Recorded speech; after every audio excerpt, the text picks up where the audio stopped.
శ్రీ గురుభ్యో నమః. భగవద్భక్తులందరికీ విశ్వావసు నామ సంవత్సర భాద్రపద మాస శుభాకాంక్షలు.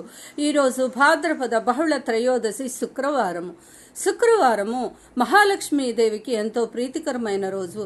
ఈరోజు లక్ష్మీనారాయణల కళ్యాణగాథను వింటే సకల శుభాలు కలుగుతాయి. మనందరికీ ఆయురారోగ్య ఐశ్వర్యాలు సిద్ధిస్తాయి, సర్వ మనోరథాలు సిద్ధిస్తాయి.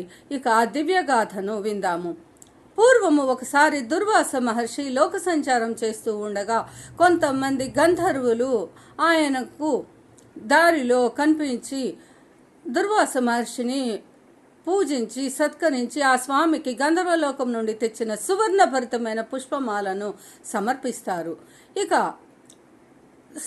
అదే సమయంలో ఇంద్రుడు స్వర్గం నుండి వెళుతూ మార్గమధ్యంలో ఆ దుర్వాస మహర్షిని చూసి పూజించి ఆయనకు నమస్కరిస్తే అప్పుడు దుర్వాసుడు తన వద్ద ఉన్నటువంటి ఆ సువర్ణభరితమైన పుష్పమాలను ఇంద్రుడికి ఇస్తాడు. అప్పుడు ఇంద్రుడు తన యొక్క వాహనమైన ఐరావతానికి మెళ్ళో వేస్తాడు. అప్పుడు ఐరావతము దాని యొక్క సుగంధానికి మత్తిల్లి తన పాదాల కింద వేసి తొక్కసాగింది. అది చూసిన దుర్వాస మహర్షి మహాక్రోధంతో, ఓరి ఇంద్ర, నీకు ధనము ఉన్నదని అహంకారంతో ఆ యొక్క నా ప్రసాదాన్ని తిరస్కరించావు, నీవు నీ సంపదలు అన్నీ పోయి నువ్వు భ్రష్టుడు అవుతావు అంటూ శపిస్తాడు.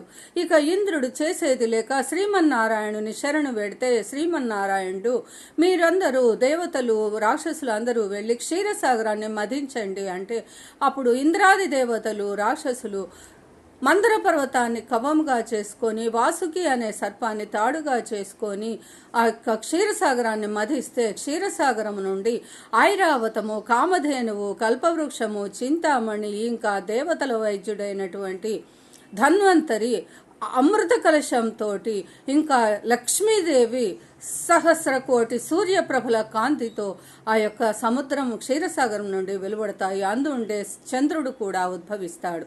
ఇక అందు నుండి వెలువడిన లక్ష్మీదేవి తన యొక్క వనమాలతోటి శ్రీమన్నారాయణుని స్వయంవరంలో వరిస్తుంది. ఇక ఇంద్రాది దేవతల సమక్షంలో ఆ యొక్క లక్ష్మీనారాయణుల దివ్య కళ్యాణము ఎంతో వైభవంగా శోభాయమానంగా జరుగుతుంది. ఈ యొక్క లక్ష్మీనారాయణుల కళ్యాణము జగత్తుకంతటికి కళ్యాణము. ఈ యొక్క జగన్మాతాపితలైనటువంటి లక్ష్మీనారాయణులను కళ్యాణం విన్నా చదివినా సకల శుభాలు కలుగుతాయి. ఇలా మహాలక్ష్మి అమ్మవారిని దేవతలు, ఋషులు అందరూ